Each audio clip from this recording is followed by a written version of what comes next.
Hello friends, welcome to my channel. இன்றைக்கி நம்ம PRAN 65 எப்படி செய்கிறதுன்னு பார்க்கலாம். இன்றைக்கி நான் 1 கிலோ ப்ரான் எடுத்துருக்குறேன். அதை நல்லா வாஷ் பண்ணி வச்சுருக்குறேன். இப்போ இதில் மல்லித்தூள் 1 டீஸ்பூன் சேர்த்துக்கலாம், மிளகாத்தூள் 2 டீஸ்பூன் சேர்த்துக்கலாம், சீரகத்தூள் 1/2 டீஸ்பூன் சேர்த்துக்கலாம், சோம்பு பொடி 1/2 டீஸ்பூன் சேர்த்துக்கலாம், गरम मसाला 1/2 टीस्पून, मंजल तूल 1/4 टीस्पून, कस्तूरी मेथी 1 पिंच அளவுக்கு, இஞ்சி பூண்டு விழுது 1 டீஸ்பூன்,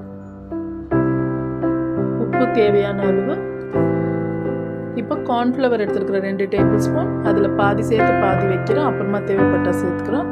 கோதி மாவு 2 டீஸ்பூன் சேர்த்துக்கிறேன். இப்போ எலுமிச்சை பழசாறு 1 டீஸ்பூன் சேர்த்துக்கலாம். இதெல்லாம் சேர்த்து நல்லா பிழிஞ்சு விட்டுக்கலாம். இதை கொஞ்சம் லேசாக தண்ணி தெளிச்சுக்கலாம், ரொம்ப வேண்டாம். ஏன்னா இது கொஞ்சம் கெட்டியாக இருக்கணும், தண்ணி பதம் இருக்கக்கூடாது. பாருங்கள் இந்த மாதிரி. இப்போ இது 1 மணி நேரத்துக்கு ஊறட்டும். இது நம்ம லாஸ்ட்டில் பொரிச்சுக்கலாம்.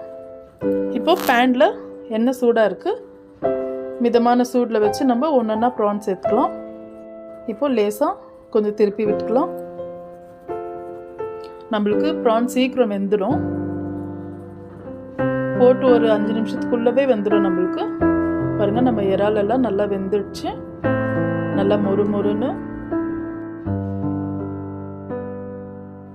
இப்போ நம்ம சர்வ் பண்ணிக்கலாம். நம்ம ப்ரான் 65 ரெடி ஆயிடுச்சு. நல்லா கிறிஸ்பியாக ஸ்பைஸியாக.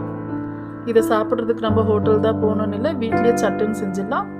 அவ்வளோதான் ஃப்ரெண்ட்ஸ். நான் போடுற வீடியோஸ் உங்களுக்கு பிடிச்சிருந்தா லைக் பண்ணுங்கள், ஷேர் பண்ணுங்கள், மறக்காமல் சப்ஸ்கிரைப் பண்ணுங்கள். Thank you.